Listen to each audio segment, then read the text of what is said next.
Zambia Blog Talk Radio.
Hello, everybody. Welcome to the show. It is Saturday, May the 21st.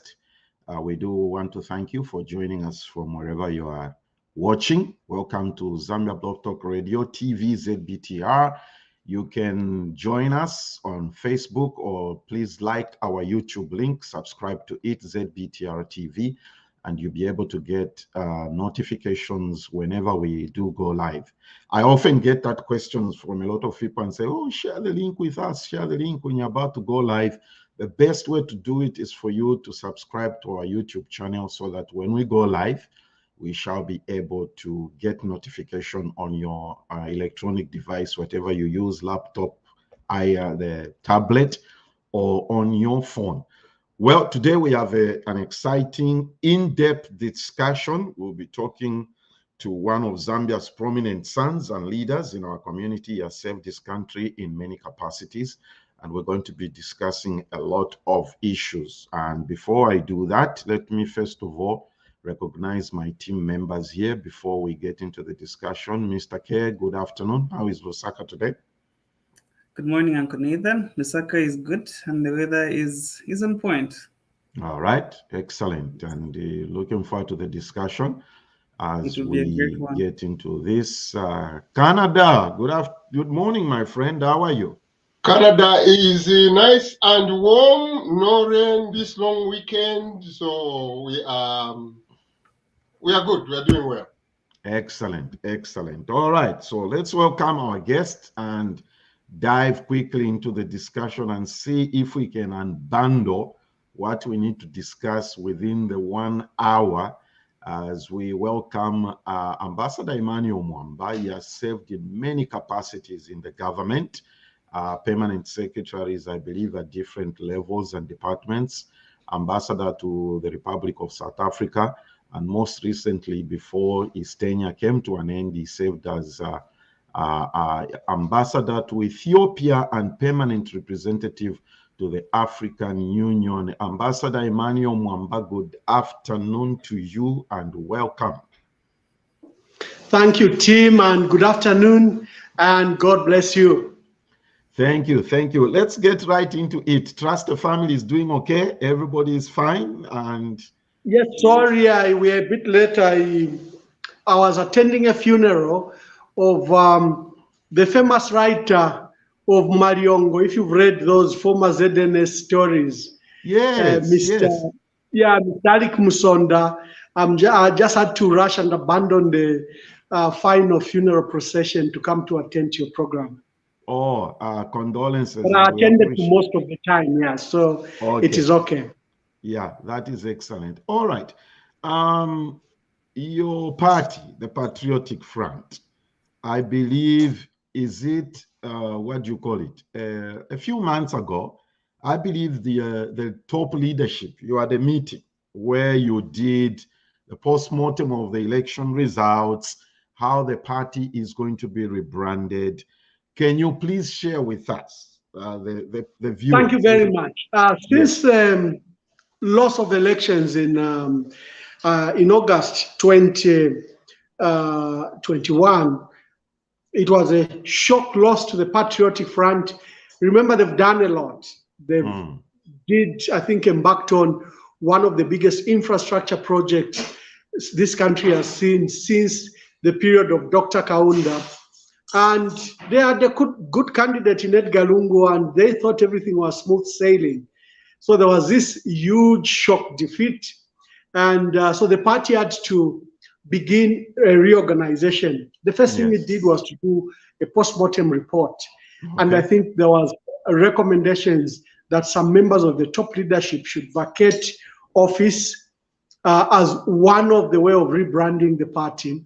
So the process has been ongoing. Remember, it's now 9 months. Yes. So the 4 major leaders resigned. This is President Edgar Lungu. Well, he will finally leave when there's a new president.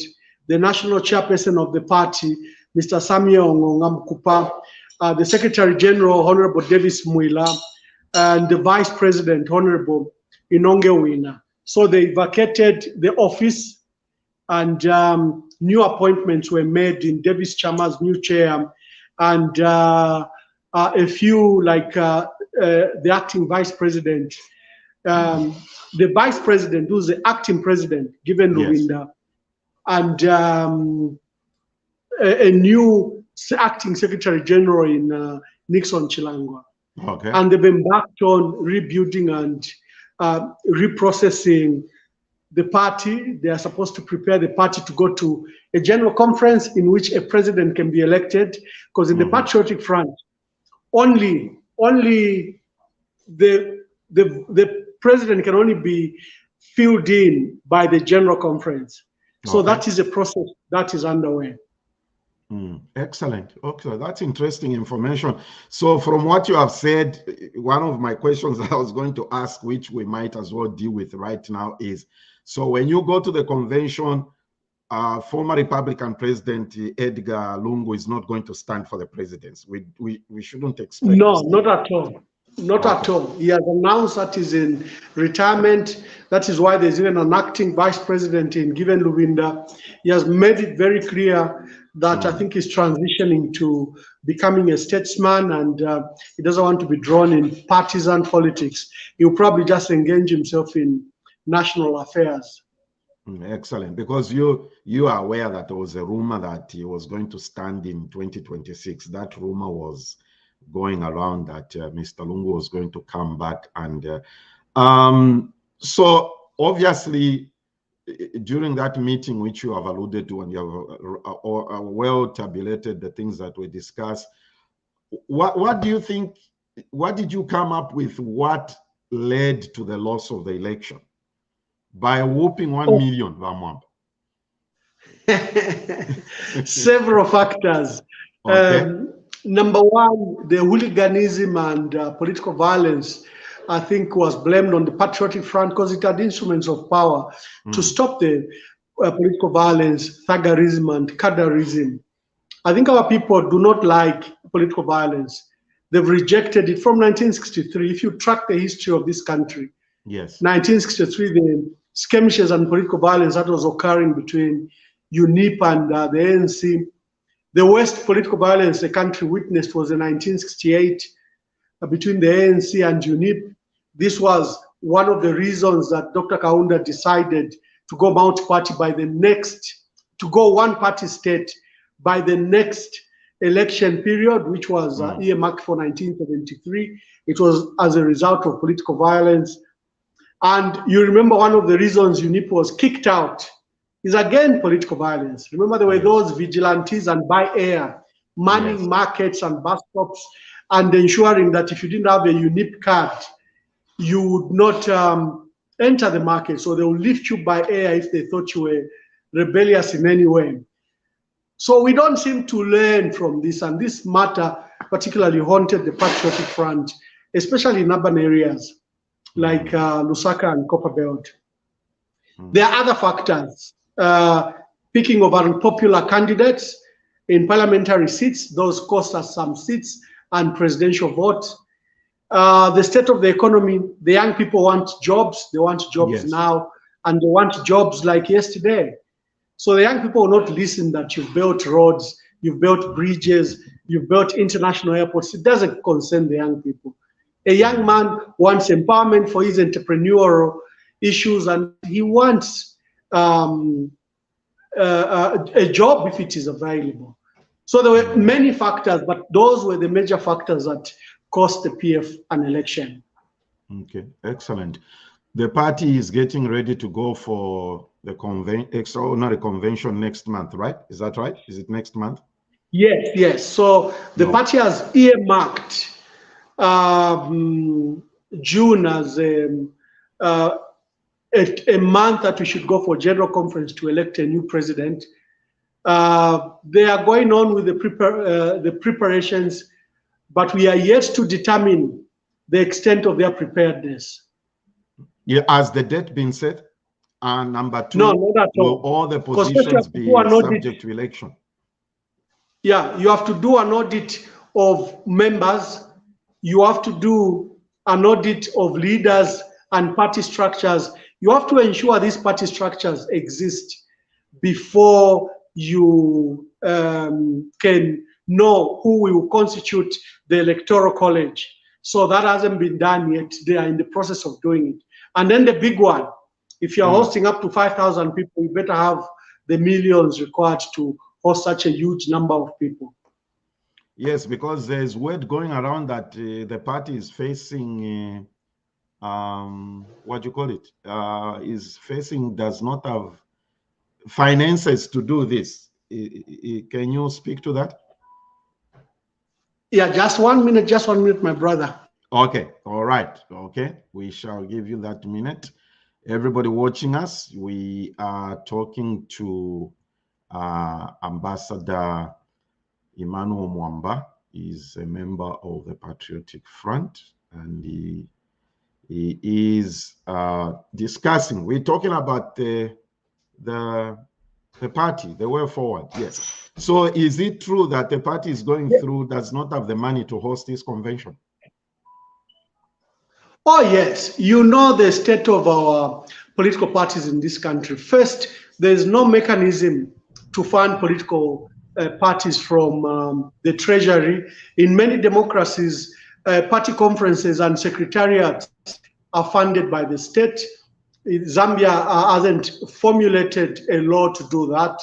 And we depend on the goodwill of supporters and sympathizers and well-wishers, who in many cases could be businessmen.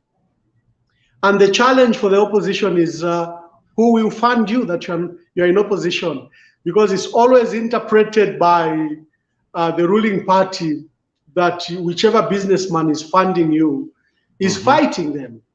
So it's a very difficult period for the opposition, and the Patriotic Front had support wide number of well-wishers because it was in government.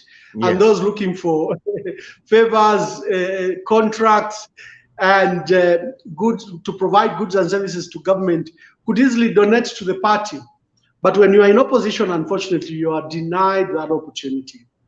So are you trying to tell us from that statement that people have, I'm going to do this, people have run away? And because somebody, when I was preparing for this, Ambassador, somebody said to me, this party cannot run out of money.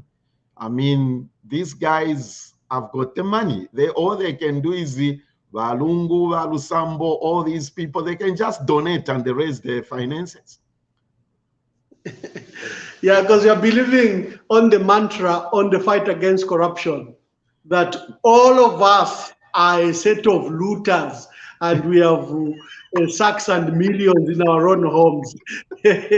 So that's just propaganda. Not necessarily. When you live, Makalam, when you live a certain standard of life, people expect that you are also of a certain financial standing. It's just common knowledge, not necessarily because of what SEC is doing to the former cabinet ministers. The understanding from us, the general public, is that members of the top leadership of PF have got the money. All they need to do is contribute, and the finances for the convention will be raised. So there is a science to all these politics. You're supposed to raise money from first of all, members should contribute.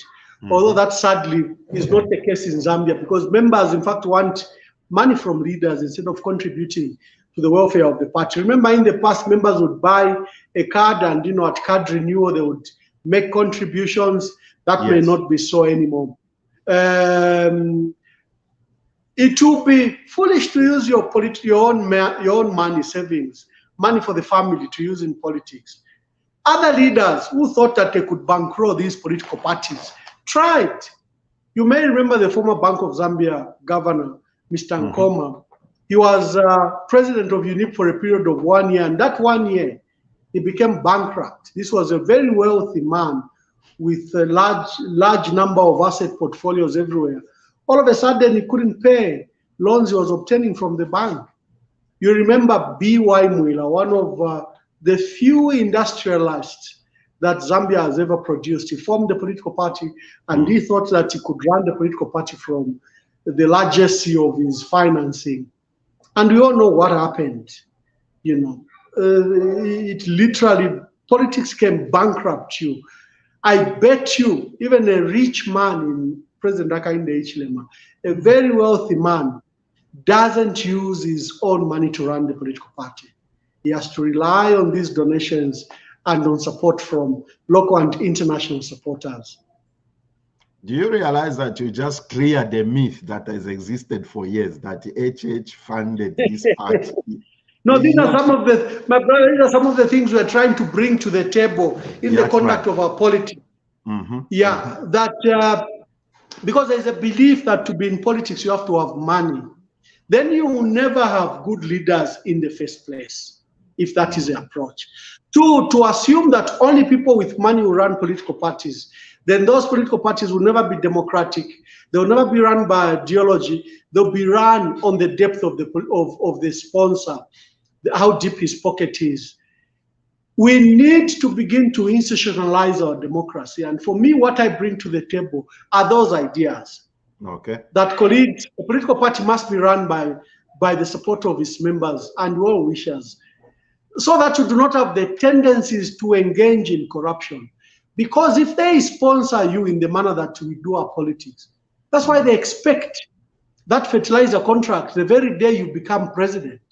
That's why they expect you to sell the mines the very day you become president. Because we are not running political parties in an open way. We have not, like I'm saying, done a code of conduct, even in party financing. All these things should be on the table, above the table, where the state, for example, can even fund your secretariat, your secretary general, his staff, and the running of the political party. You can limit that by doing it pro rata to your presence in parliament, so that the state is not spending money to every Jim and Jack and to everyone who wakes up one day and thinks that they can lead this country. So there are mechanisms in which we can bring all these shady things that harm our democracy properly to the table and enhance our democracy.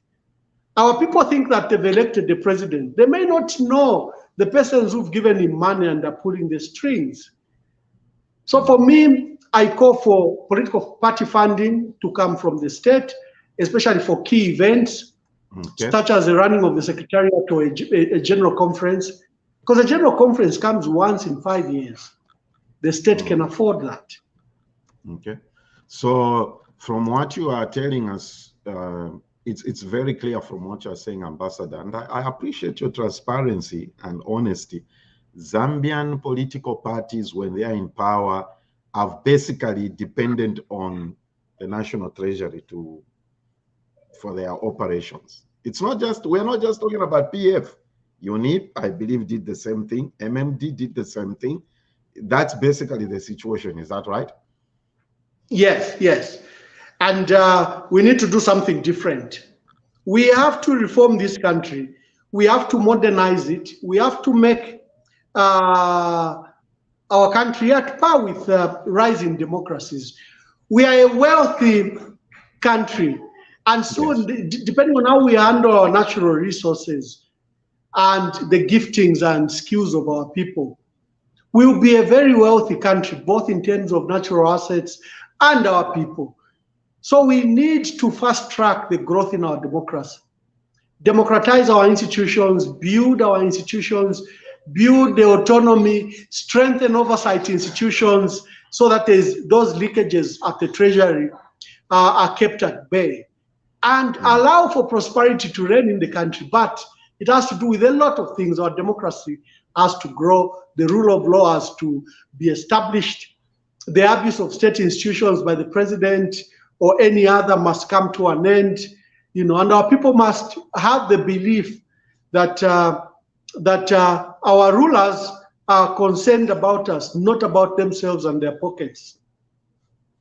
Excellent. Okay.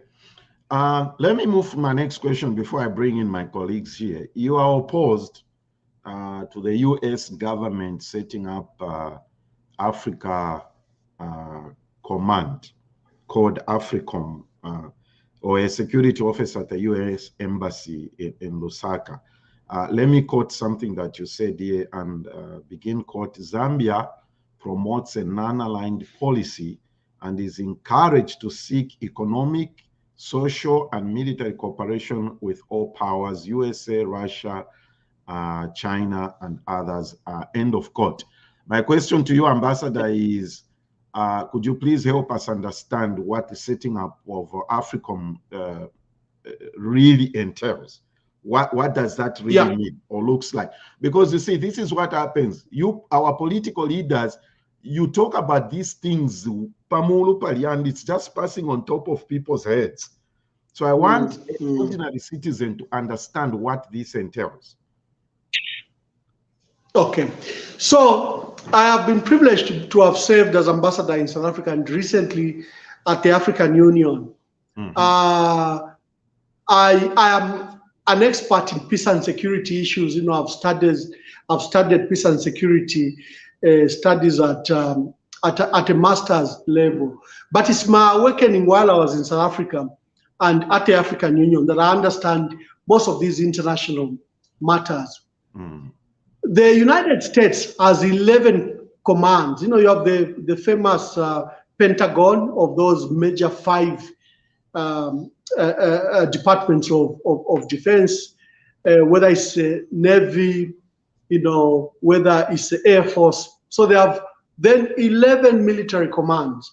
Among them is the one that was created in 1997 called AFRICOM. So this is a United States Africa Command, specifically and purposefully to deal with security interest of the US in Africa.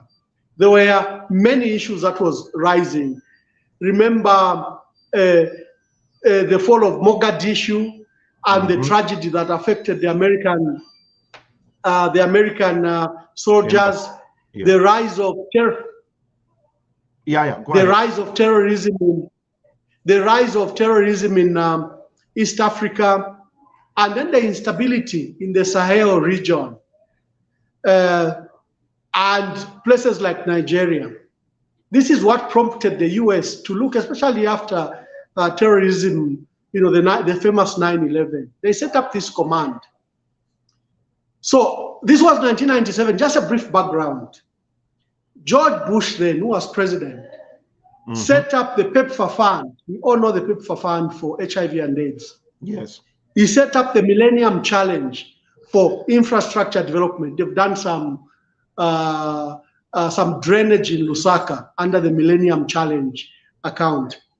He set up the presidential initiative for the Congo Basin, because the Congo Basin is being attacked, it's being pillaged of its forest, and that's the heart and blood of Africa really in the middle there. So he set up that initiative. He also set up the presidential initiative against malaria. And then he set up AFRICOM. So Africa welcomed all those social and economic institutions that were created, and we embraced them. But we rejected AFRICOM because this is a military command, an active combatant unit of the US. We've said Africa promotes this non-aligned policy. We don't want what happened in Angola, if you remember in Angola, where major forces convened on Angola. UK, US, and South Africa were on the side of UNITA.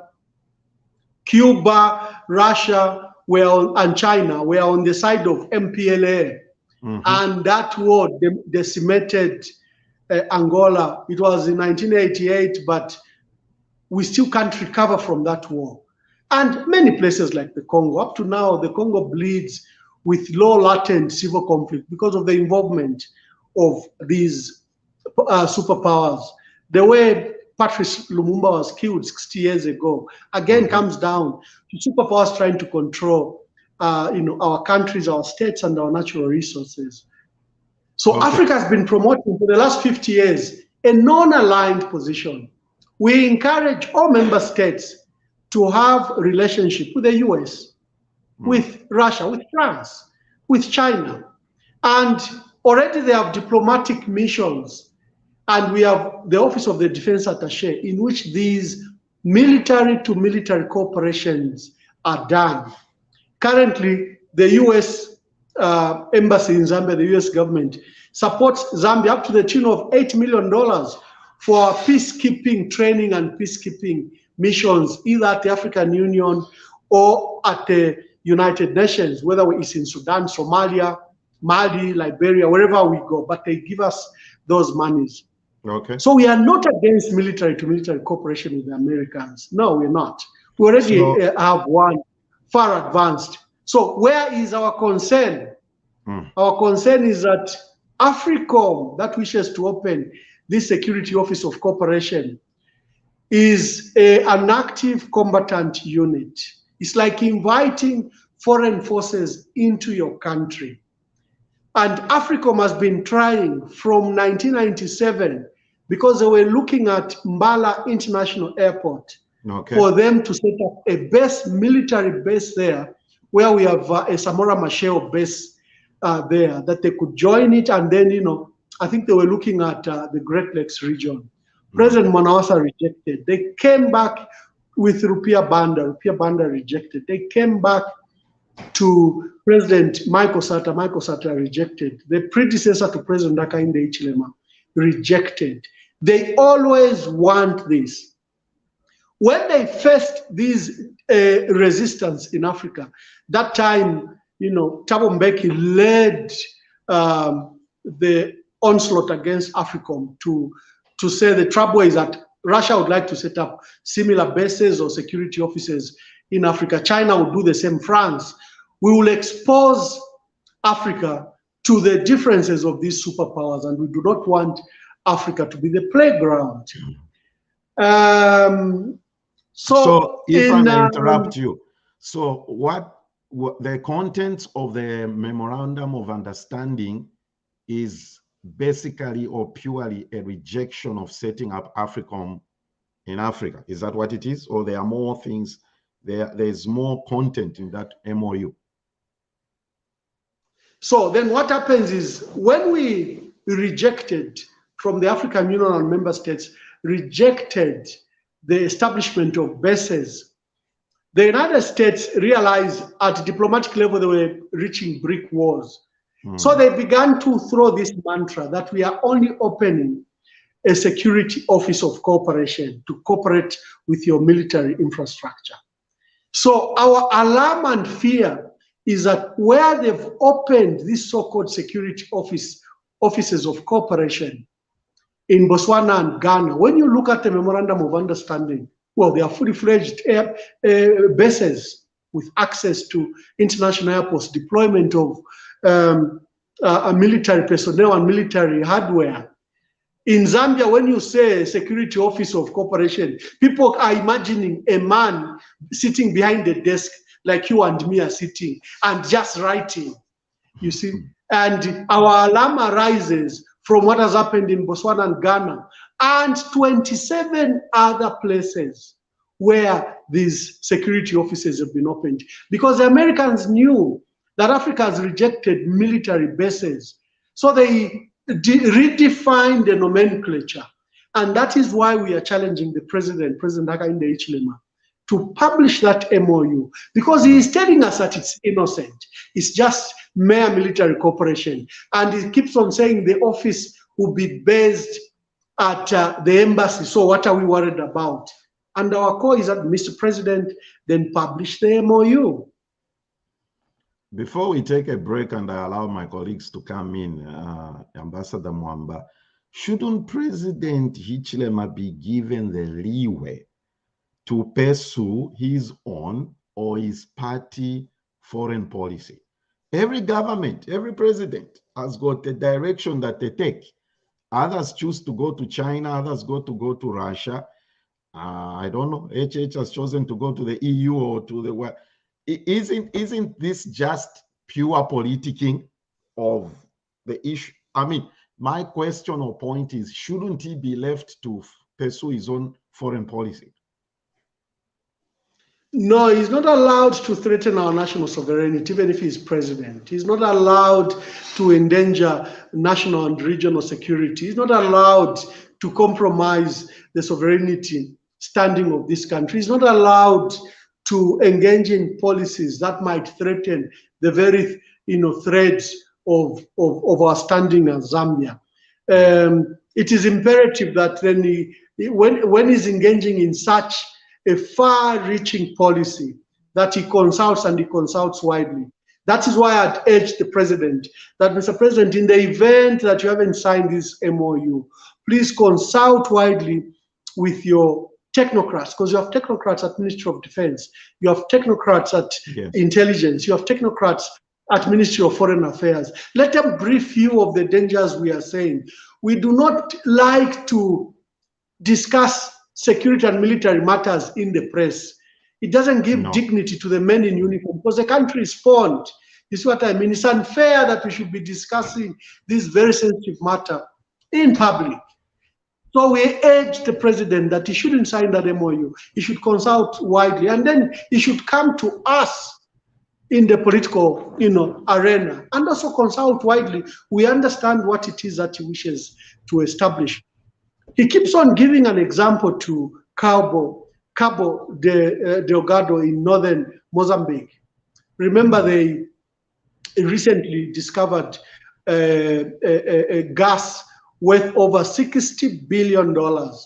And there are many companies, about 5 of them, Effin from Italy, the other one from France, and there's ExxonMobil from the US. They are already exploring.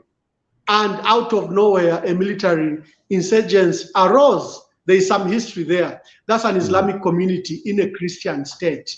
They've been, even in the 60s, there was some form of insecurities in that area. It is historical, but someone seems to have taken advantage of the presence of these international multinationals trying to exploit gas, and has lit up a fire there. Okay. But my call to President Hakainde Hichilema was that, look at your dear brother, Nyusu. He has not gone to the Americans. He has not gone to Russia. He has not gone to China. He has come to SADC. Because as SADC and African Union, we are trying to secure ourselves as a people. So we are putting up a SADC military brigade. ECOWAS has also an ECOWAS standby force. The African Union is developing an African standby force. There is a security architecture that Africa is promoting. It's on, so that we are therefore not puppets of either China, Russia, or the US, but will be at leverage to call for this expertise, even resources, to strengthen our own military infrastructure that we can control. So President Filipe Nyusi of Mozambique came to SADC, and as SADC, we have deployed a military, components of military brigade in Cabo Delgado, and there's some form of peace, and we hope it lasts. A diplomatic undertaking now takes over. We identify these terrorists and maybe begin to negotiate. Okay, excellent. Let's take a break, and then we shall come back and continue our discussion.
Our guest this morning is Ambassador Emmanuel Mwamba. He served, his last assignment was Ambassador to Ethiopia and the African Union. It's time to engage my colleagues, Ambassador Roger. Ambassador, welcome. How are the Canadians? Canadians are okay. I'm going to put a picture here. So as we discuss, we will be looking at something you have also talked about, which was PF violence. First of all, I want to congratulate you, Ambassador, the way you've carried your politics. We follow you. We might not like some of us what you write, but you are always respectful, which has been very good. In the United States, Ambassador, they say voters are never wrong. And the Zambian people punished the PF on 12th August because of a lot of things. I like that you talked about violence a little bit, but I'd like us to discuss it a little bit more. Voters rejected the PF and punished the PF because of tribal division PF brought to our country. You just came, Ambassador, from Ethiopia, a country broken by tribalism. We heard stories of emotional pain PF caused to people who had a wrong name, so to say, in government offices. Those people were dismissed in is it government interests, national interest? They were dismissed. The Ambassador, borrowing. They borrowed, the people looted, and I agree with you, not all of you touched that money and looted, and the Zambian people were following. In 2020, I was doing through Google, the Ambassador, we were at our GDP debt ratio was 128%, meaning for every $1 we made, we were paying $1.28. We had to find somewhere some money to pay the loan, which means the money up to this day, the pain PF left, the Zambian people are still experiencing that pain as we speak today. So when I see you complaining about gas, complaining about ZESCO, I'm saying the ambassador has forgotten what his party or his government put the Zambian people through. The last one of the indictment, why the voters rejected you, you just talked about it, is what we are seeing here. The culture of violence. The other day, I'm not sure if I should blame you, you were insinuating about homosexuality and stuff like that, because it is a foreign thing. I want you to submit that the violence is a foreign thing, more than even that, because it affected individuals. In all your postings, Ambassador, and we are seeing even today, some people calling cattle this. I'm not sure if you are condemning that. but it is all a culture of tribal, trying to bring a tribal difference in our politics. My question, Ambassador, like the Germans, they did whatever they did to the Jews, I don't know, 80 years ago. To this day, they are apologizing. We have not yet heard you go on a road tour. Northwestern Province, Copperbelt Province, Eastern Province, to apologize for the pain you caused to the Zambian people. Remember, Ambassador, voters are never wrong. Never wrong. You were punished for a reason, and you have not risen up as a party or as individuals to apologize to the Zambian people. I submit. Oh, thank you very much. That's a mouthful. That's a mouthful. But let me see how I can attack it. The picture you have attached, of course, is one side of the story. I can collect the same number of pictures from the UPND. There was a commission of inquiry that was done after the violence of 2015 and 2016. And it established very critical pointers that both the PF and UPND, their display of political violence is unacceptable. They are both guilty of the political violence, of militarizing their cadres. They are both guilty.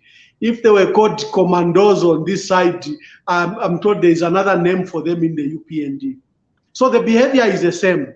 Why was the PF held up to be blamed? Because the PF had instruments of power. They had the state police to stop this cadreism. Was it done with impunity? I always give an example of those young people that killed a fellow over a plot differences, who was UPND in Mutendere. Those young people were jailed for a period between 15 to 30 years. This is under President Edgar Lungu. There was a young man, Kakula, who went and stormed the civil service office and disrupted the meeting of procurement and said one procurement officer was UPND. He was jailed. So sometimes we forget what government did, but display photos like this. And sometimes we forget that both the PF and UPND were engaged in this political violence. Just yesterday, my dear brother, you probably have seen, and I posted on my page, something very sad. So a group of cadres annoyed about what happened to Bowman Lusambo, and that Bowman Lusambo's house was given back, and Chitotela walked free because he couldn't be prosecuted because there was an agreement with the NCC, because Miringo Lungu has obtained a stay of his criminal proceedings in the Constitutional Court. Someone from Lusaka organized cadres that went and disrupted a court process and then began to look for these officers, these persons in Boma Lusambo and Chitotela, and they were saying and singing that they will burn them alive, they will kill them, that they will put rings around them, those tires. And they came to the forum and said that they don't want this judiciary because it's a PF judiciary. There's nothing wrong with that, but what is wrong is when the political leadership from president and his party leaders keep quiet, then you are leaving it to the verdict of Zambians, because then they know that President Hakainde Hichilema tolerates that kind of behavior. It's not that he's not aware, he is aware. They were organized, they were bust. Someone produced money for their presence at court, a sacred place, the judiciary, where the judiciary was disrespected, denounced, and then they even issued threats.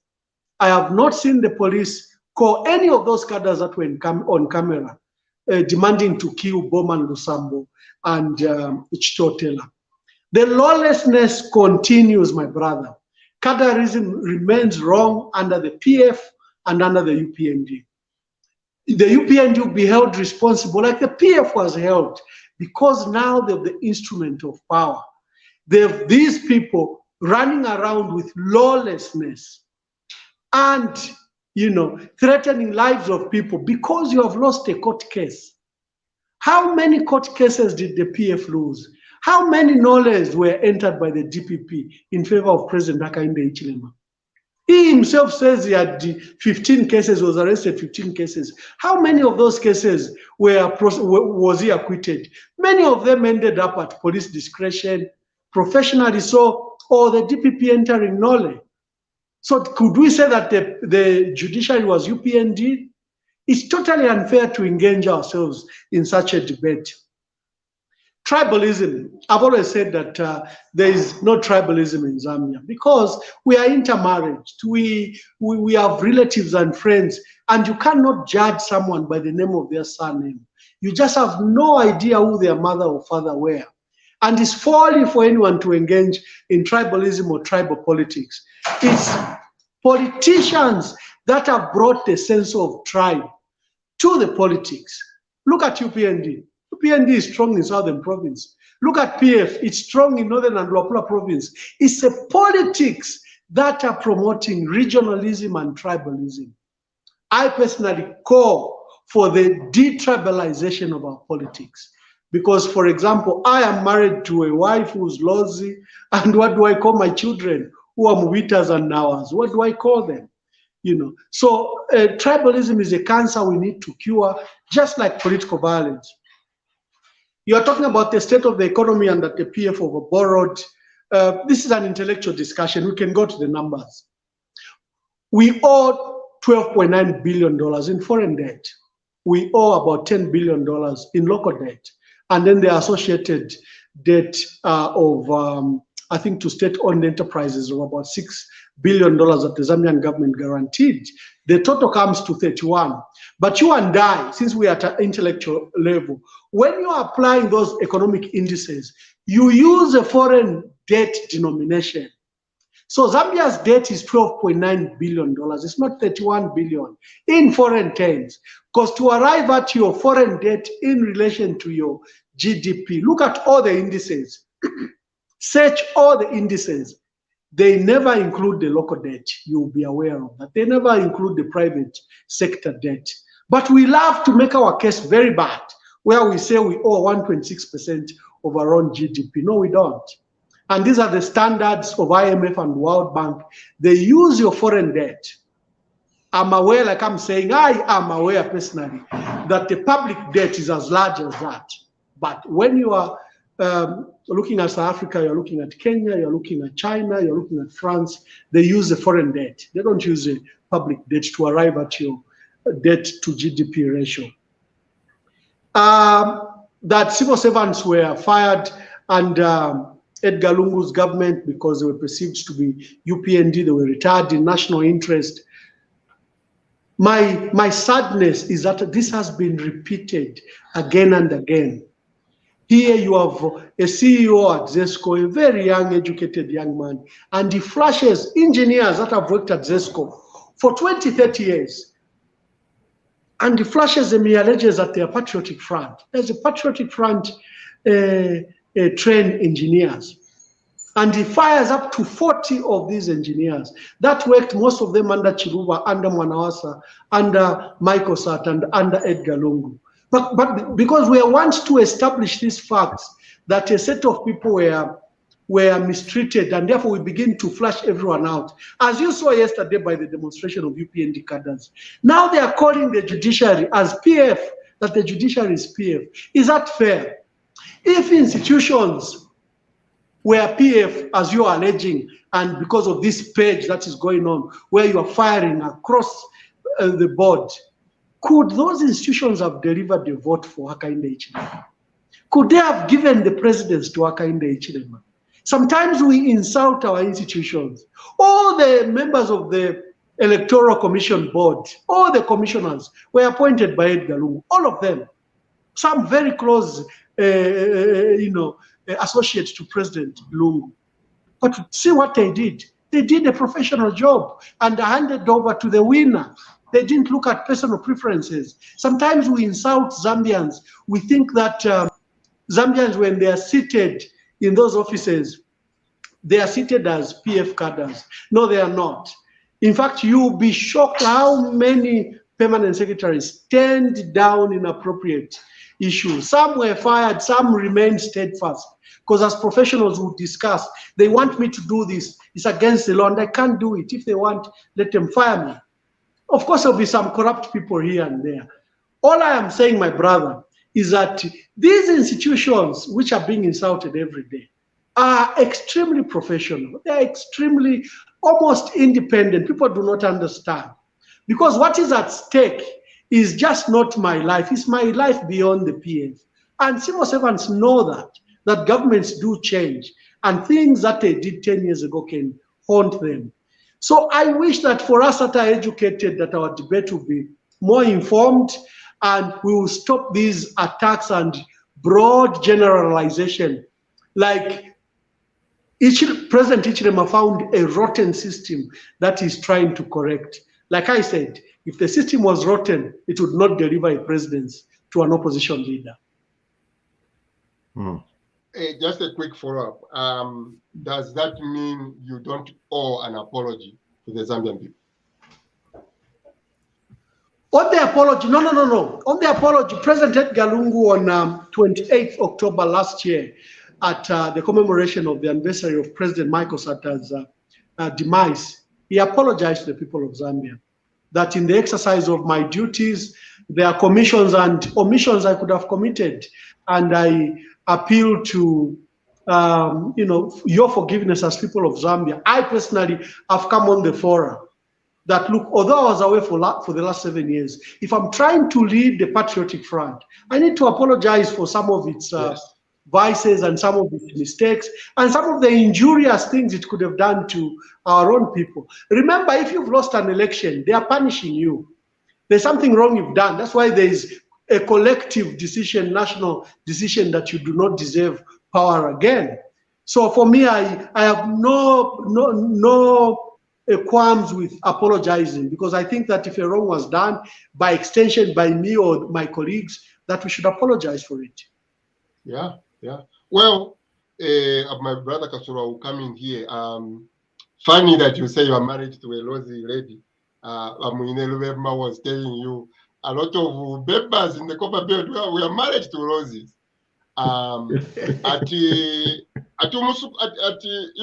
Birds of the same feather, they fly together. You were with Kambili, and Kambili was given a chopper to go to Northern Province, go Tongas are bad, Roses are bad. So as you associate with these people of ambassador, you are a good person in my view.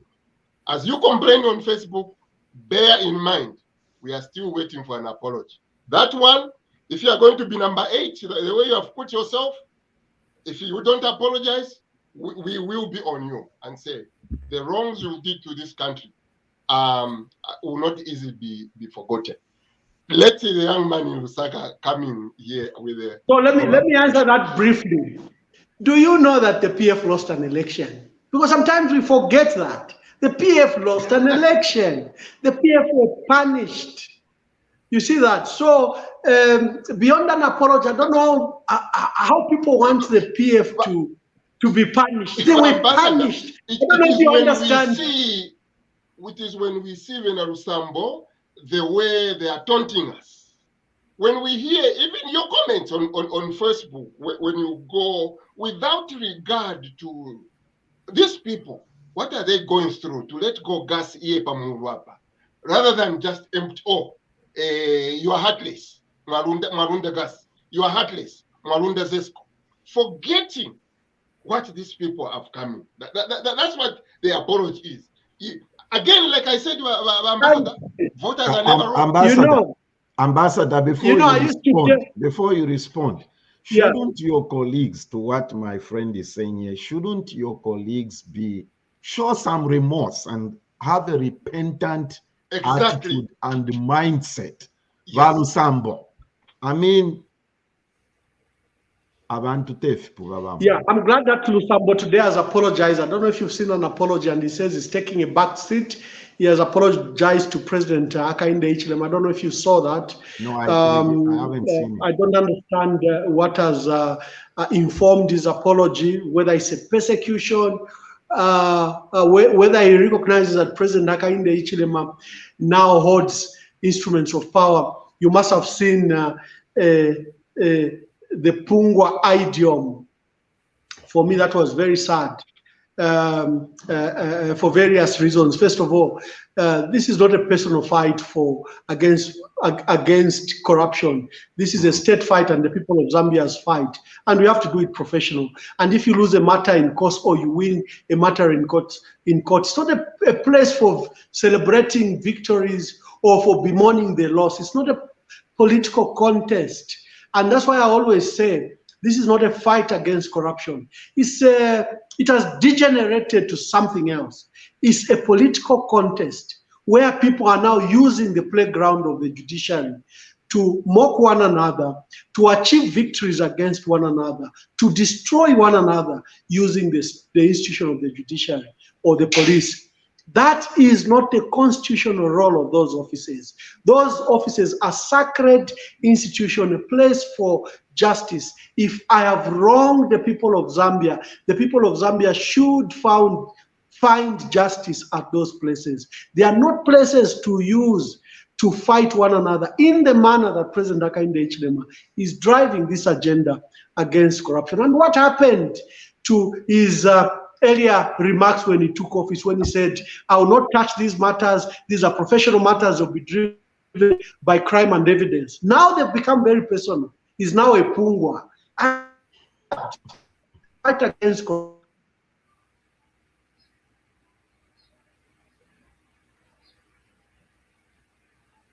Okay. And no,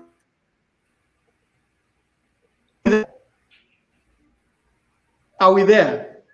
Yes, you Yes, froze a you're little back. bit, but that's fine. Kasulwa, go ahead. We're running It out could of be my time here. Wi-Fi. I don't have to check it. Yeah. So all I'm saying is the fight against corruption is a noble fight.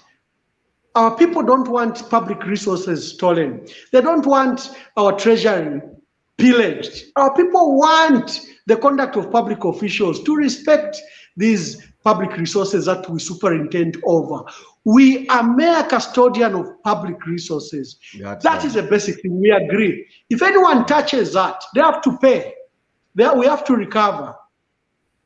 But as soon as the fight against corruption degenerates as a tool, as an emotional tool to whip the PF into place, to punish the so-called officers that you do not like of the PF, to destroy the PF as an opposition leader, that's not a fight against corruption. That's mere persecution. Mr. K. Thank you.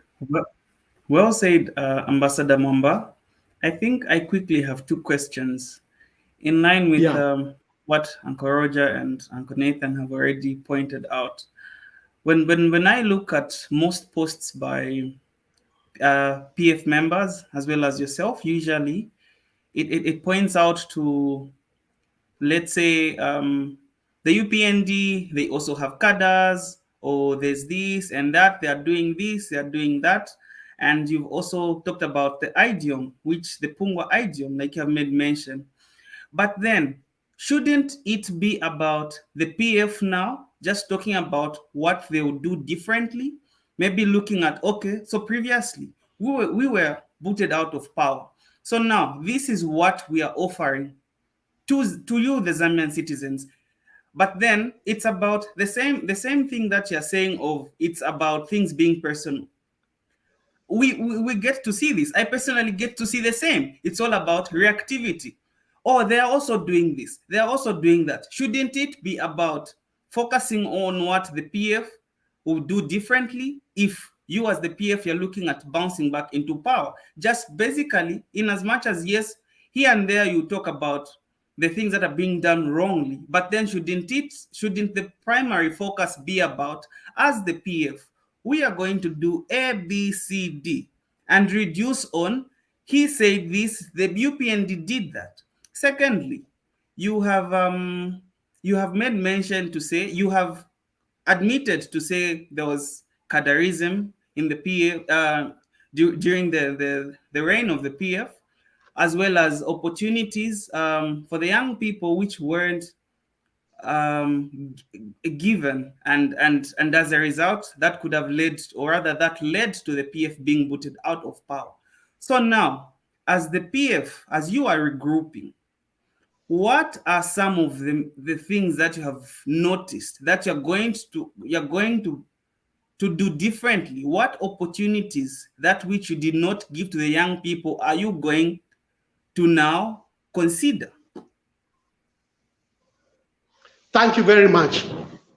Colleagues, I think some of you could have been following me, or you do see my posts and you do participate. I shy away from, hello, are you there? Yes, we are. Yes. Okay, thank you. I shy away from personal politics. I shy away from politics of name calling. I shy away from character assassination, because I don't think that there's a place in this modern Zambia. And that's why I look at our electoral college, the people that vote. These are young people. They have a new set of beliefs. And I think they are preoccupied with what they can get out of the state and what they can contribute to the state.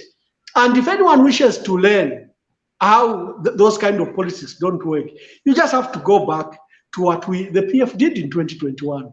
They unleashed all sorts of things. So if they didn't work then, why do you think they will work now? So on the way forward, my kind of politics is that the UPND, we have an economic crisis. They are engaging us in a sideshow, in side events. The biggest crisis we have is the economy. The economy is at a standstill.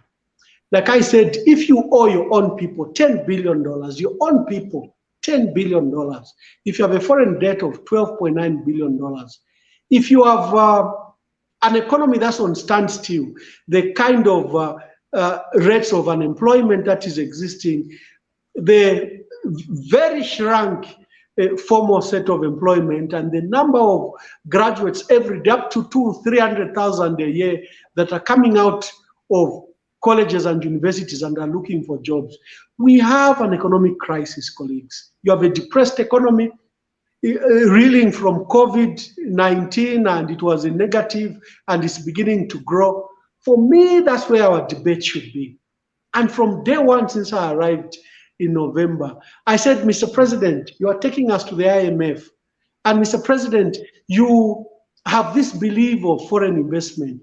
These are not solutions to our country. We tried them in the 90s and they failed, and they failed lamentably. You are walking a path your colleagues have walked before. And Mr. President, can you put an economic recovery plan on the table so that all of us can contribute? Can you call an economic Indaba or summit where we discuss these policies that you are engaging us in? Because this worship of the IMF, this worship of foreign investment, will just allow these entities to take away our natural resources, and it doesn't benefit our people. They engage in tax evasion. The last 20 years, none of them declared a profit, and yet they were selling up to $5 billion a year of copper, and it's now increasing. We said, can we have a debate? But no, they would rather that we are debating FJT University, we are debating Lusambo. They would rather that we are debating Pungwa issues. For me, I want us to refocus ourselves to what is priority of this country. Mr. President, you said you don't like tribalism. You said other tribes were victimized. But why are you engaged in reverse tribalism?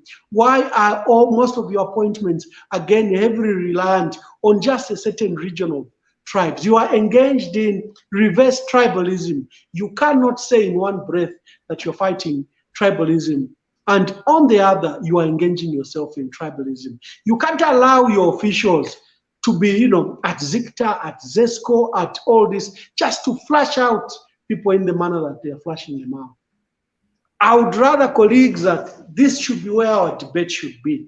Not who has a bigger nose, who has a bigger head, who is foolish. For me, I think we are doing a disservice to the people of Zambia. Ambassador, don't the people of Zambia deserve an explanation of the FTJ University? What happened? Maybe you can help us understand. No, they do. But all I'm saying is all these cases are being used for propaganda. You know, the Ministry of Information and Ministry of Finance, which is a custodian of all payments, have all the documents. They know who was paid. But would rather that we engage in this extended social media debate without providing any facts.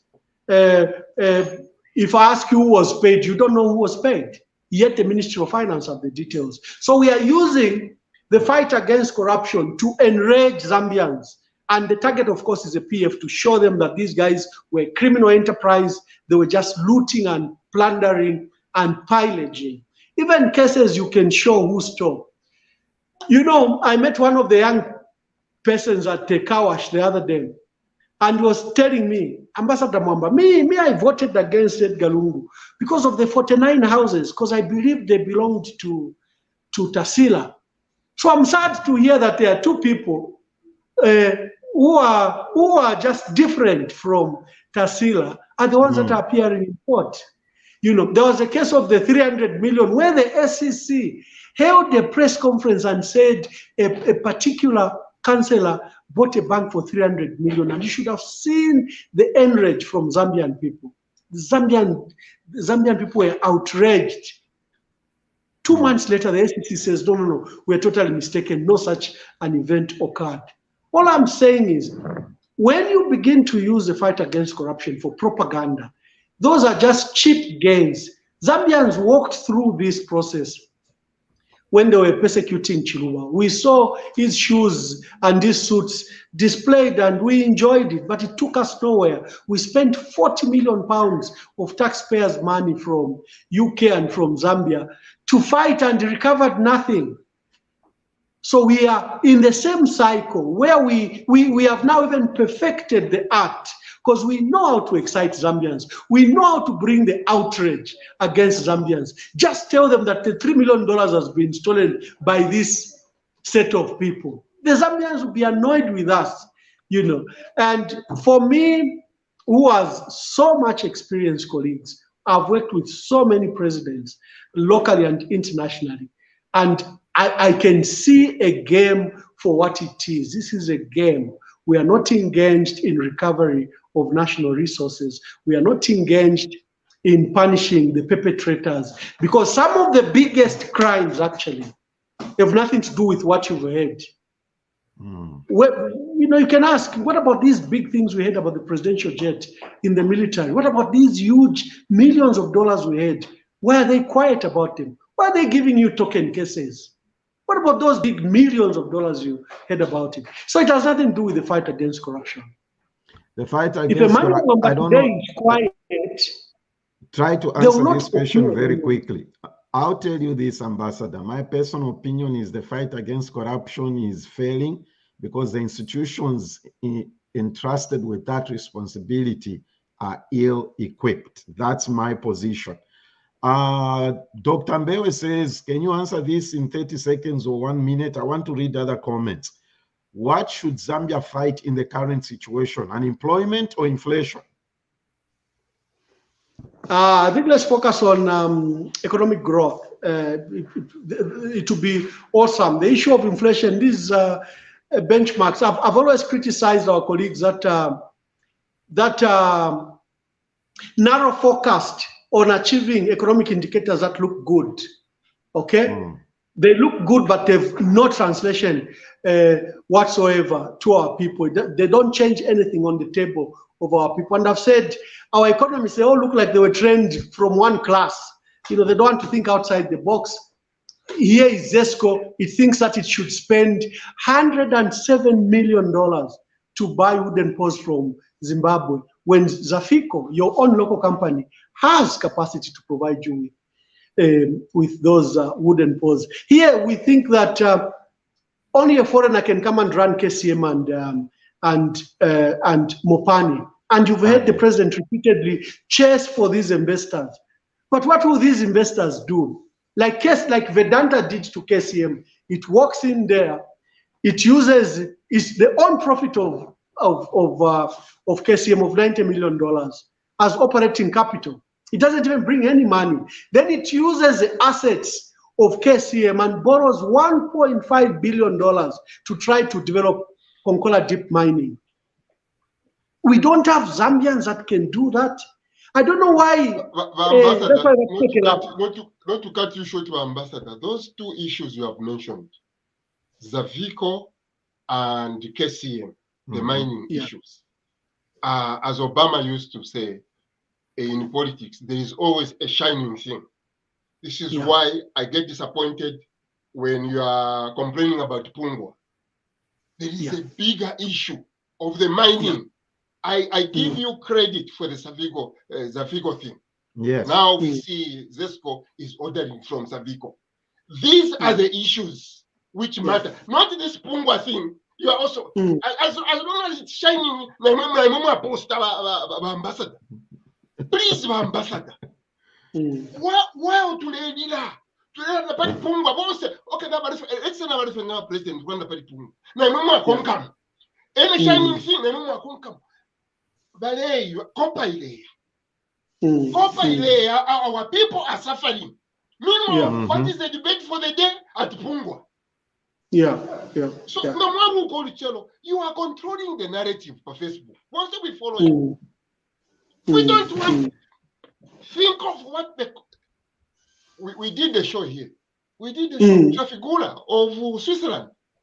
Trafigura of Switzerland, ambassador, you would want to know they own the entire value chain of copper in Zambia. They buy the copper from FQM. They are the owners of Puma, the filling station. The shelters for Impala in Indora, they are the owners. The transport system, they are the owners. So they pay through the entire value chain and they declare a loss. What is Ambassador Mwamba talking about? That's our president, Varanda Paripunga. So we are all guilty. I'm trying.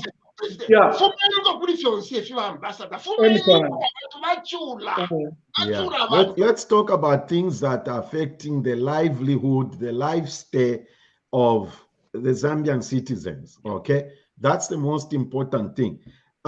Before we end this discussion, there are a lot of comments in the forum here from Mashonga, my sister Brenda here. Please do a scan of them. Do a scan of those comments quickly. Okay, let me give you this one. She doesn't hold. This one is Ambassador Mwamba. Did you at any time advise President Lungu on the direction the country was taking during his presidency? That's okay. That one. That's your fellow Bemba sister. Read some more, Nathan. Yeah. Let's read some more here.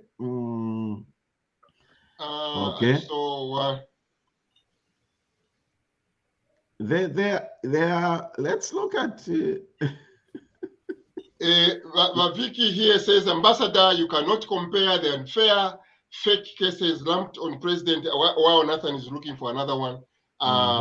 President HH and that of Lusambo's and the like. The pain that PF inflicted on Zambians is massive. This is not to condone the UPND cadre's reaction to outcomes of these UPF court cases. Tell me what. Next, Nathan. Yeah, let me see. There was one about tribalism. Okay, here's one from, I like this one from Derek. I think I had this question in mind. By bringing to the table, does he mean he's running for president?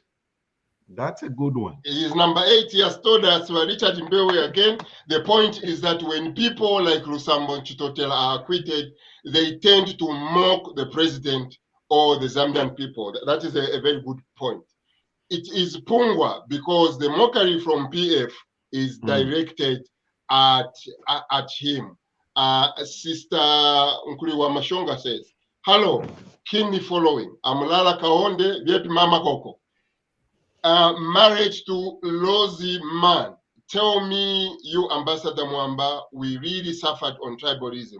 I felt bad for my children, but now I can proudly say one Zambia, one nation. Here's another one on tribalism from Dr. Munsanja. Ambassador Mwamba, Do you think there should be anti-tribal law in Zambia to stop hate speech based on tribal remarks?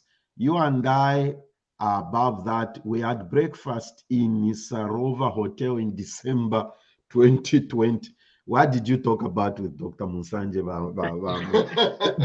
Before I put you on the spot on that point, we shall end with this. There are a lot of things we can. Ambassador, you know a discussion with you can take the whole day. 3 hours, 4 hours. Yeah, but timely. We appreciate you doing this very much. And let me take this opportunity to say this. I have reached out to Vachilangwa. No, whatever. I reached out to Kliba Lubinda. I've reached out to Kliba Mbundile. What's the name? I don't want to butcher his name. Brian Munduvile. Yeah, I've reached out to all those PF leaders. None of it has yielded. I want to commend you. I want our listeners to know this. For you to be here, we need to commend you. On this tribal issue, and I wanted to play that clip here, but getting stuff from YouTube and all that, that's Roger's expertise and Derek. You went to Shilubemba. 2 things on that question as we conclude. Number 1, President Lubinda says he wasn't aware of that visit. I want you to address that. And secondly, Bamwamba, the Paramount Chief Chitim Kulu was very candid in the way he addressed the tribal issue. And like my friend here said, and Vakambwili was there sitting, listening to Shilubemba. So speak to those 2 things as we conclude. Yes, thank you very much. We went as children to the Stimkul. When he calls you for consultation, you have to report. And I think he did very well. So he's the one who summoned you? Well, it's many things. I wasn't part of those organizing earlier, but from my understanding, this is a discussion the Paramount Chief needed to have with any leaders. We are not the only ones that he summoned. Okay. Honorable Given Lubinda was also there, but it wasn't as publicized as ours. He's met some of former ministers, current ministers in President Hakainde Hichilema's government. He actually even met the Vice President WK. The Vice President was met just. Sorry, my famous grandson is here. So that's fine. I'll be done.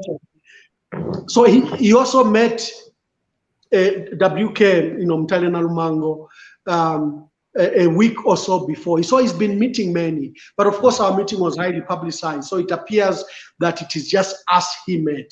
His score is very simple, that Zambia should be united, and in the conduct of our politics, we should remember that Zambia is bigger than all of us. Something I admire, something I practice in my politics. Wherever I've served, whether I served in Eastern Province or Western Province or Ethiopia or South Africa, I believe that we are smaller components to what makes Zambia. And in our quest to engage with Zambia, we shouldn't destroy the country. We should build it. There are many questions that I always receive when I speak on my page, on Facebook page, that Ambassador, you're speaking very well, but why didn't you tell President Lungu? Ambassador, this is very important discussion, but why didn't you say it then? So it's a matter I have to grapple with, but many people are following me now. If for those that have followed me since 2007, they will know that my page is very active. I've issued some of the most difficult statements. Even then, that even threatened my job. 2, 3, 4 times, I would be called by State House over my articles on social media. You remember that even the Ministry of Foreign Affairs had to ban all ambassadors. Instead of just speaking to me, they had to ban all ambassadors for being on social media. So I am fully engaged, although many people may just become aware of what I do. Yes, I'm pursuing the presidency. I call myself number 8. The struggle is now with the PF. I hope that they can see the leadership attributes, the modern thinking that we bring to politics, the clean manner, and the regard to Zambia as a united, indivisible state, to build it as one for, the benefit of our children and our grandchildren. So I'm participating in politics. I'll speak more because I'm no longer ambassador. I'm no longer tied as ambassador or as a civil servant. I am now a presidential aspirant. So I'll speak very often. But my brother from Canada, I agree with you. I endeavor to discuss issues. Resources are being pillaged. Our wildlife is being trafficked in small planes. Our emeralds, our gold, Kasenseli is closed, but is it closed? If you see the number of Chinese, Greek, Jews that are in this country, that have just targeted the rural areas, and they are trafficking our gold, while we engage in these meaningless debates, it is very, very sad. This is a very rich country. There is no reason for our people to be poor. Ambassador, Well we said. do thank you for taking the time. You know that even the list of questions I sent you, we have barely touched on anything, but we do appreciate you taking the time. We don't want to rob your most favorite grandson from you. I know family time is also important, even as you pursue leadership in the nations. Thank you for taking the time. We shall be following, we shall be reading what you are doing, and all the best in your endeavors. Number 8, is that right? Yes. No, thank you, colleagues. Send me the link so that we can popularize this program so that many people can watch it beyond your usual circle. I know Blog Talk Radio was very popular, especially before the advent of WhatsApp and social media. But you need to update yourself that you are live even on WhatsApp groups, on YouTube, on Facebook. You have been a pioneering platform, so do not fall back. I think we all were looking up to you to reach, especially the diaspora audience. So God bless you, God bless your endeavors, and God bless your family. God bless Zambia, and see you. Thank you very much. Thank you, Ambassador. Ambassador. Have a great weekend. What we shall do here is we've only got about 8-9 minutes. We shall invite one of our few colleagues just to give us a synopsis of what they were. Let's take a short commercial break and we shall come back. Do you want to promote your business on Zambia Broad Talk Radio? Yes, that's right. Live on Zambia Broad Talk Radio. To book your spot, just make a donation by picking from the following categories. To get started, just call or WhatsApp the number on the screen and you'll be good to go. Live on Zambia Broad Talk Radio every Saturday for 1 full month, and it will stay on the recorded shows.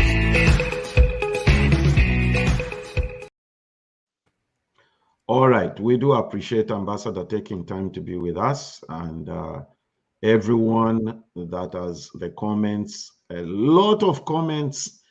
Sorry if we didn't read your comment, but we just want you to know that we appreciate you taking the time.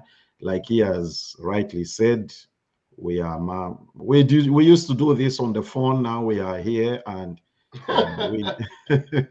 you can see the banner behind Roger's backdrop. Last week we did acknowledge 14 years of Zambia Blog Talk Radio. And what I did is I reached out to my big brother, a contributor and analyst of this forum, Nason Mimbe in the United Kingdom. Dr. Mimbe, good afternoon. Good afternoon. Jonathan is Mr. Mimbe. I know he's saying, let me do this. You are in the dark. We can't see you, Mimbe. You are in the dark. Yeah. Huh? You are in the dark. You are in the dark. Am I? We can't see you. There you go. There you go. Now, yeah. So You can see? we'll just 6 minutes, Babimbe. I'll give you all the 6 minutes. Your analysis of what Ambassador Mwamba has discussed here, and he's also aspiring for presidency of the party. He wants to hear your ambassador is still here. We are just not put. Yeah. He wants to hear what our analyst is saying. So break it down. All the 6 minutes is yours. We won't go beyond to the bottom of the hour. All right. Yeah. There was a lot that was discussed, so I'll just probably pick out a few things. Yes. One thing. Okay. appreciate what Ambassador Mwamba was talking about in terms of the debate, the level of discourse that we need to be doing. That, yes, I agree, we shouldn't be talking about personal matters.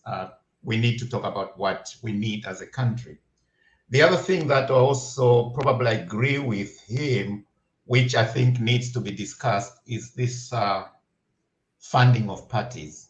I think it's something that needs to be looked at, although I'm not of the view that parties should be funded by government, but of course there ought to be some debate on that one, because there is this idea that, you know, parties are funded by people who want favors, or parties or individuals fund parties to get to something. I think we need to move away from that.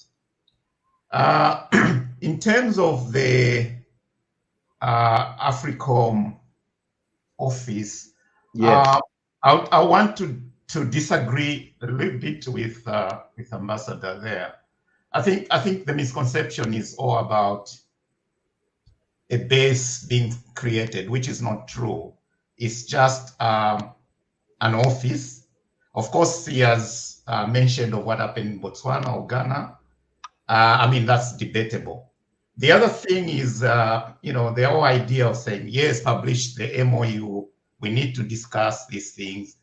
I think if we go back with the PF, never allowed that. I mean, I'll just think recently on the Lazard issue, I think the opposition had said, you know, we need to discuss this. Why are you bringing Lazard to talk about debt? But the PF went ahead. So that kind of, to me, is disingenuous.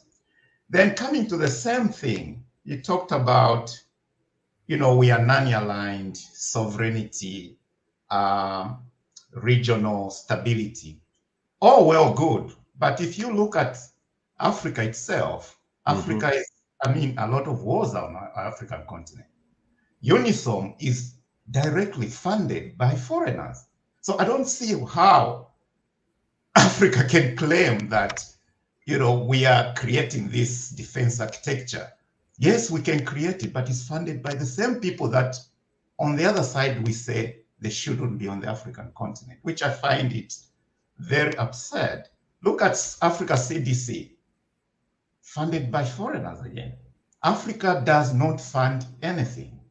So as long as it's like that, I think this talk of sovereignty is just, I really don't agree. I think we need to be pragmatic on that one. There is a talk of rebranding. Yes, the Patriotic Front has talked about rebranding. We've heard so many times. I think you pressed Ambassador Mwamba on the apology and what they've done before. Of course, he has apologized in his person. But what I sense is from the way he approaches the issues is more of, is running away from going backwards. But I believe, I mean, to understand what the PF did is very, very key to moving forward. Yes, we cannot agree with what UPND might have done, but again, that's up to be seen. But we know what went on within the PF, and in somehow, probably Ambassador Mwamba was actually agreeing that there was collusion within the government and, you know, the business people. In the way he has talked about it when he touched on political funding.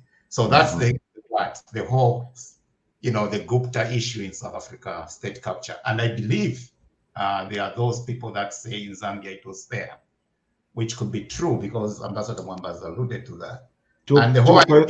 Sorry to cut to two questions. Do you think that there's really nothing to find on the cases that SEC has? I don't know what word to.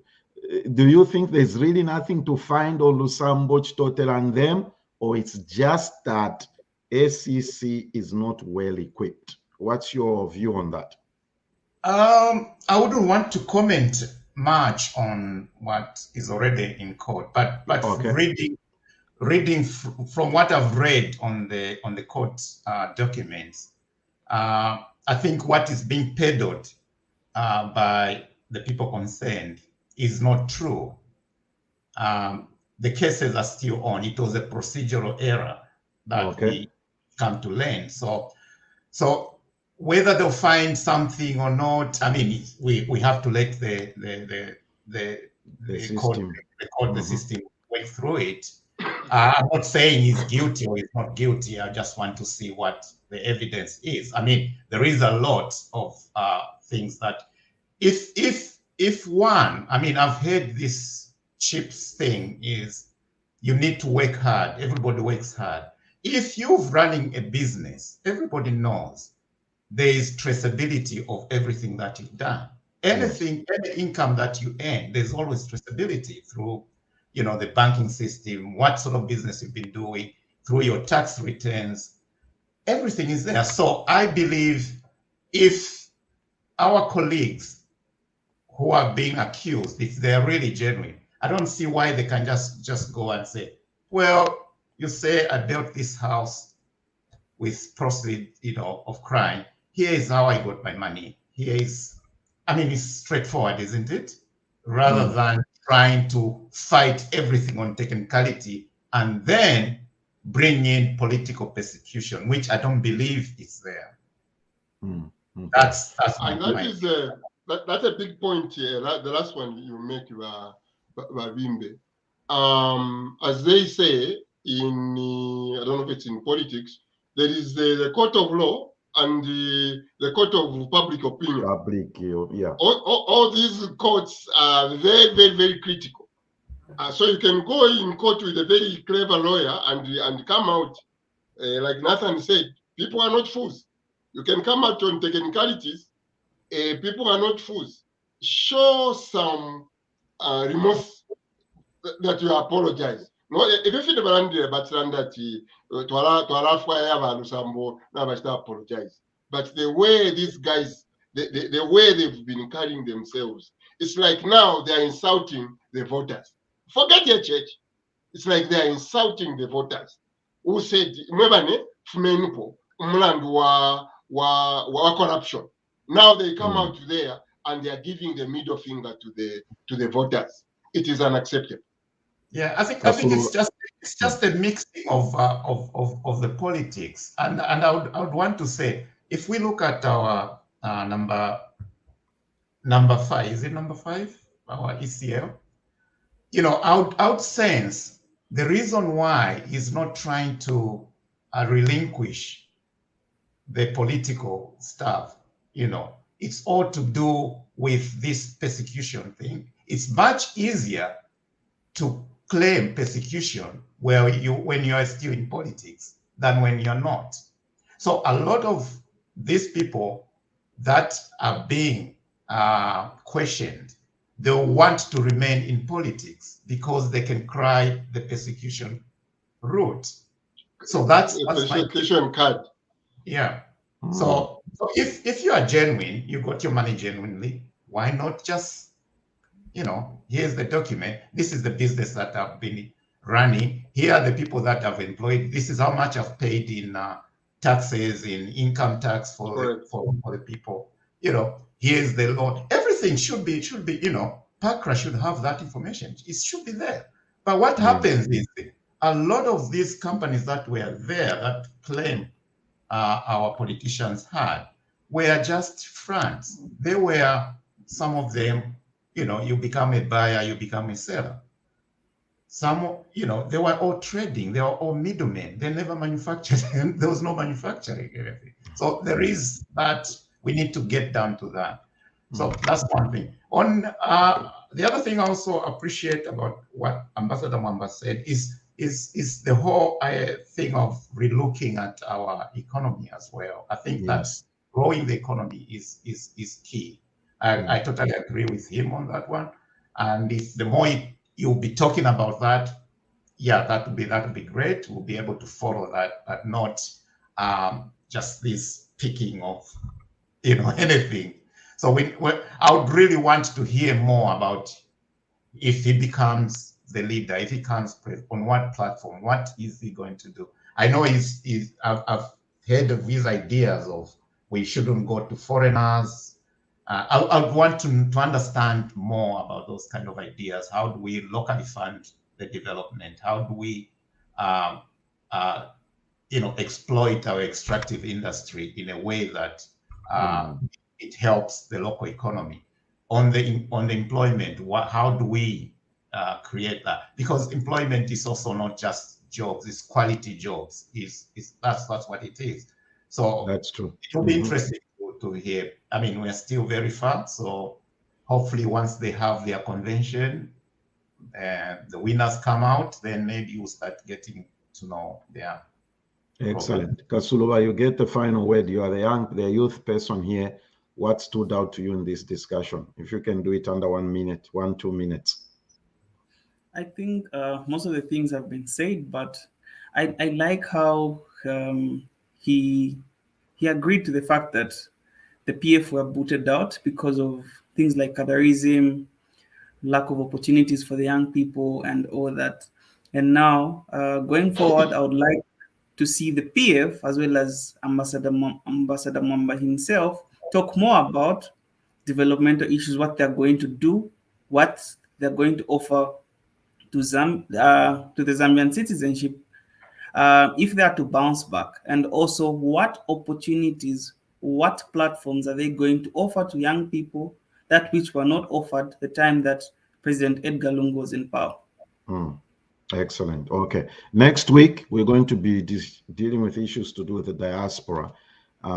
There's a conference coming up in July, which will be held in Livingstone, involving the diaspora. The mayor of Livingstone is involved. Kalusha is involved. A lot of people across the board. So our guests next week will likely be the mayor of Livingstone, Kalusha Bwaria, and one other person. And you've seen the advert we are running about Ubuntu event coming up next month here in Dallas, Texas. We also have 2 people from that base. I think it will be Nelly and Rispa who are part of the organizers. All right. Like Ambassador said, ZBTR has been here for 14 years, and we'd like you to follow us on Facebook, Zambia Blog Talk Radio, on YouTube, subscribe to our channel, ZBTR TV. We are also on Twitter, Zambia Blog Radio. We do thank our guest for taking the time. He's the only brave person from PF to agree to come here, and for him taking the time to be with us. And to our viewers, our followers, our supporters, thank you for all the comments and everything that you said. And to the team, Mr. K, thank you. My friend in Canada, Bimbe, we don't take it lightly that you always jump in here and there and join us.